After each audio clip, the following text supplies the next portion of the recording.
Hi guys, it's me Joanne. Welcome to my channel. So yung pang-apat nating depressive anxiety. Ito yung uri ng mood disorder. So ito yung ating emotion, yung mga emotion na ating nararamdaman, ang anxiety at depression ah, ay maaring kapareha ng structure ng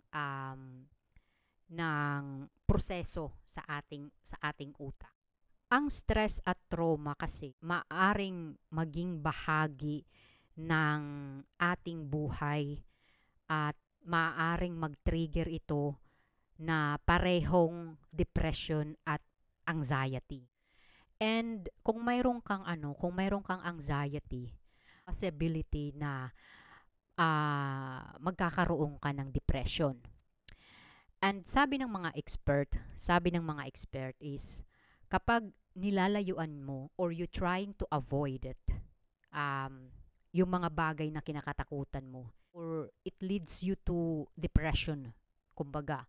So, kailangan talaga, I always said na kailangan mo talaga na naharapin kung ano yung mga kinakatakutan mo. So, mahaharap mo itong anxiety mo through by professional like psychiatrist, cognitive behavioral therapy, exposure therapy. So depende kasi kung anong anxiety yung mayroon ka sa isang tao, like anong anong uri ng anxiety ang mayroon ka, like kung anxiety disorder ba, specific phobia ba, social anxiety disorder ba, yung takot ka sa overcrowded or takot ka sa mga tao, generalized anxiety disorder, takot ka sa lahat ng mga bagay, separation anxiety, takot ka mapalayo sa isang bagay o lugar na nakakapagbigay sa iyo ng comfort. Like for example, sa mga bata, nagkakaroon din sila ng separation anxiety sa kanilang mga magulang. Kasi nga, akala kasi nila na nasa danger sila. So kaya sila nagkakaroon ng separation anxiety. So the same also sa ating kapag napapalayo tayo sa ating bahay, we always thinking na may mangyayaring masama, which is it's not true kasi syempre babalik ka pa naman, uuwi ka pa naman mamaya, di ba?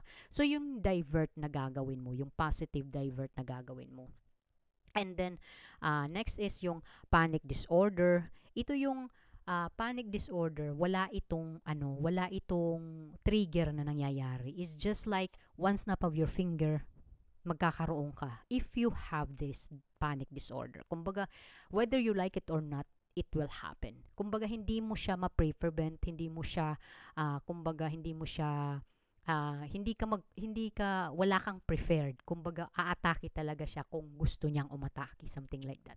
So, of course, ito po yung mga nararamdaman na emotion kapag ang isang tao ay may depressive anxiety or uri ng mood disorder or emotion na ating nararamdaman.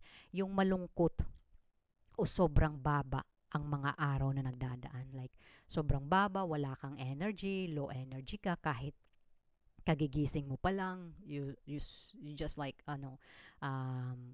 as in wala ka talagang energy na gusto mo lang humiga ng maghapon na wala ka talagang mood na maglinis, magluto or lumabas, something like that. So ito yung mga mood disorder ng ating nararamdaman. The next is parehong mga sintomas ng anxiety at depression. Like what I said, may pagka-similarity sila sa struktura ng proseso sa ating utak talaga, kasi ito'y mental problem talaga itong depressive anxiety.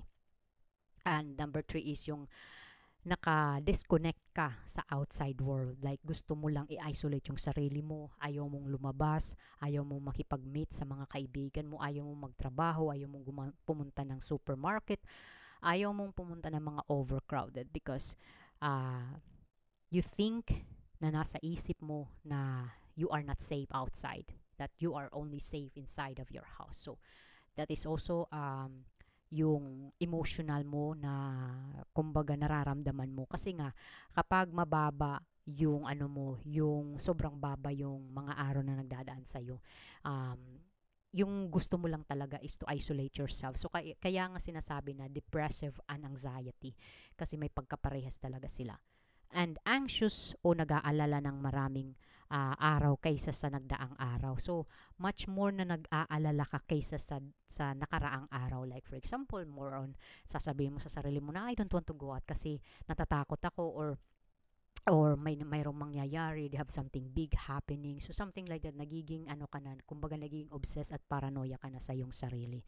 And the next is pinanghihinaan ka ng loob dahil sa anxiety. So, pinanghihinaan ka na kung lumabas kasi iniisip mo na baka may mangyaring masama, baka pagtawanan ka ng mga tao, or baka mahimatay ka kung ano, tutulungan ba nila ako, pagtatawanan lang ba nila ako, or tatawag ba sila ng ambulance, something like that. So, takot ka na mapahiya sa harap ng mga tao.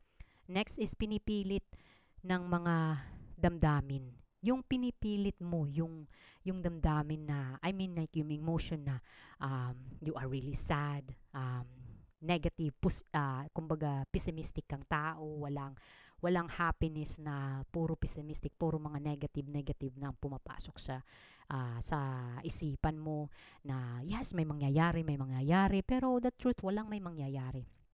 Mapanghimasok, hindi gustong mga iniisip. Like for example, yung mga intrusive thoughts na mga iniisip mo, what if pag labas ko, mahimatay ako, what if pagtawanan ako ng mga tao, what if yung mga tao i-judge ako, something like that. Marami kang intrusive thoughts na pumapasok sa'yo. And the last is anxiety at depression ay malaking epekto sa pang-araw-araw. Malaki talaga yung epekto nito kapag hinayaan mo lang na kontrolin ka. Something like that. So, paano mo ito maida-divert? Well, I always said na kailangan mo talagang magpa-psychiatrist kasi sila yung nakakaalam kung ano yung mga best.